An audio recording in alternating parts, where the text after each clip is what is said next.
Question 13 निम्नलिखित कथनों पर विचार कीजिए। कथन एक वैज्ञानिक अध्ययन यह सुझाते हैं कि पृथ्वी की घूर्णन और अक्ष में परिवर्तन हो रहा है।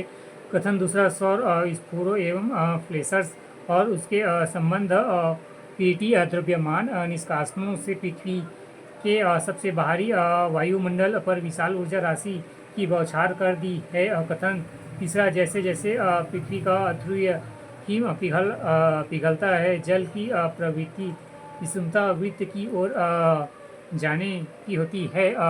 उपयुक्त कथनों के बारे में निम्नलिखित में से कौन सा सही है? कथन ए कथन 2 और कथन 3 दोनों सही हैं तथा वे दोनों कथन एक की व्याख्या करते हैं। बी कथन 2 और कथन 3 दोनों सही हैं किंतु उनमें से केवल एक कथन एक की व्याख्या करता है। सी कथन 2 और कथन 3 में से केवल एक सही है तथा वह कथन एक की व्याख्या करता है। डी न तो कथन 2 और न ही कथन 3 सही हैं।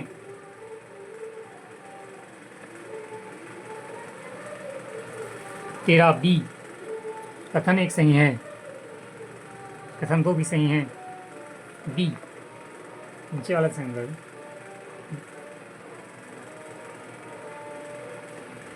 कथन 2 और कथन 3 दोनों सही हैं।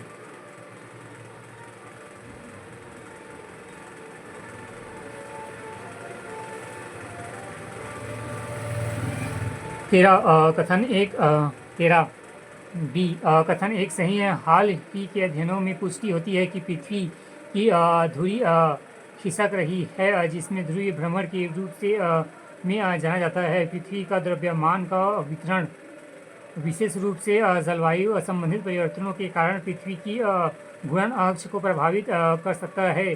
कथन 2 सही है। सौर स्फुरस फ्लेशर्स और CME कोरोनल माइन इंजेक्शन भारी मात्रा में ऊर्जा निष्कासित करते हैं जो पृथ्वी के मैग्नेटोस्फीयर को प्रभावित करते हैं, जिसमें भूचुंबकीय तूफान और ओला उत्पन्न होता है और उपग्रह संचालन और संचार को प्रभावित कर सकते हैं।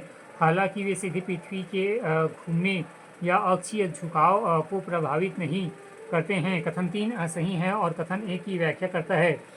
ध्रुवीय हिम पिघलने से ध्रुवों से भूमध्य रेखा की ओर द्रव्यमान पानी का पुनः वितरण होता है। यह द्रव्यमान पुनः वितरण पृथ्वी के जड़त्व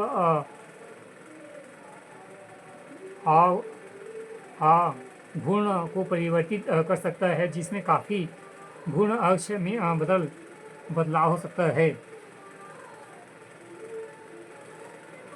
तेरा बी कथन एक सही है। हाल ही के अध्ययनों में पुष्टि होती है कि पृथ्वी की ध्रुवी खिसक रही है, जिसमें ध्रुव भ्रमण के रूप में जाना जाता है। पृथ्वी पर द्रव्यमान का वितरण विशेष रूप से जलवायु संबंधित परिवर्तनों के कारण पृथ्वी की घूर्णन अक्ष को प्रभावित कर सकता है।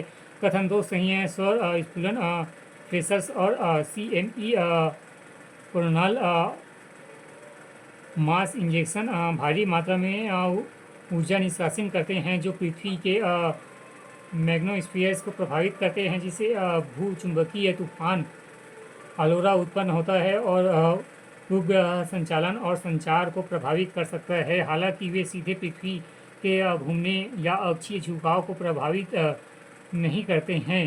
कथन 3 सही है और कथन 1 की व्याख्या करते हैं। ध्रुवीय हिम पिघलने से ध्रुवों के भूमध्य रेखा की ओर द्रव्यमान पानी का पुनः वितरण होता है। यह द्रव्यमान पुनः वितरण पृथ्वी के जड़त्व आघूर्ण को प्रभावित कर सकता है, जिसमें इसकी गुणता अक्ष में बदलाव हो सकता है।